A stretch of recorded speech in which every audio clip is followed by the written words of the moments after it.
আজকের আবারও একটা রেসিপি নিয়ে এসেছি সোনালি কিচেনে। আজকের আমি বানাবো ডিম পোস্ত। তার জন্য ডিমটা প্রথমে আমি সেদ্ধ করে নেব। এখানে আমার 6টা ডিম আছে। 1 চিমটি লবণ দিয়ে দিব।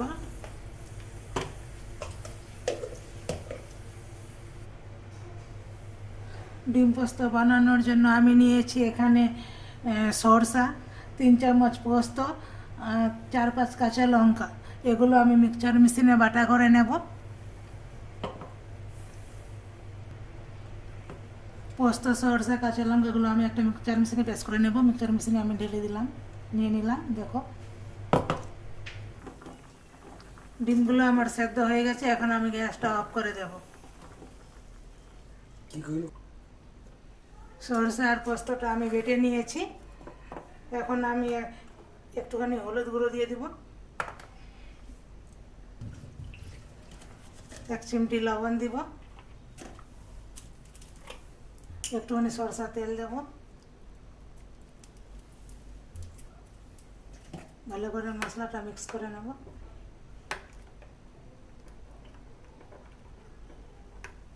মশলাটা আমি মিক্স করে নিলাম।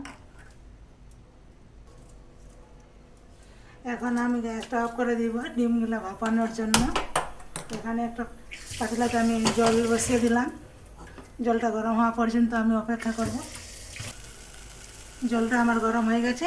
এখন আমি এটা উপর থেকে বসিয়ে দিলাম একটা ছাননি। এটা আমার মামা মেশিন আছে, আপনারা চাইলে কড়াইয়ে বানাতে পারবেন। এখন মশলাটা আমি বসিয়ে দিলাম। এখানে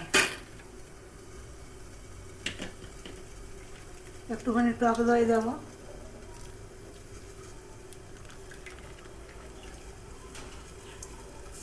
একটুখানি মেশাই নেব দইটা দেওয়ার সাথে সাথে।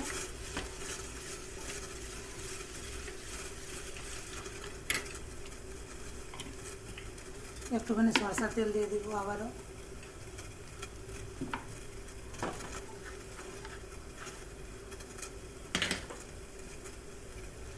এখন আমি ডিমগুলো দিয়ে দিব এক এক করে। কেটে রেখেছি আমি ডিমগুলো খোসা ছাড়িয়ে। এখন এক এক করে আমি দিয়ে দেবো।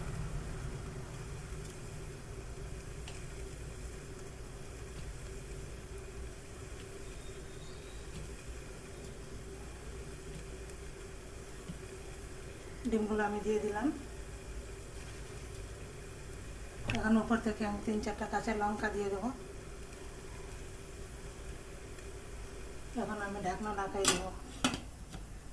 এখন আমি 5-7 মিনিট অপেক্ষা করব। ডিম পোস্ত ভাপাটা হয়ে গেছে। এখন আমি গ্যাসটা অফ করে দিলাম। এখন আমি ঢাকনটা খুলে দেখব কীরকম হয়েছে। দেখো কত সুন্দর কালার হয়েছে। সরষা পোস্ত দিয়ে ডিম ভাপাটা অনেক সুন্দর। কে কে পছন্দ করেন বলবেন, কমেন্ট শেয়ার লাইক করবেন। কত সুন্দর একটা লোভনীয় খাবার।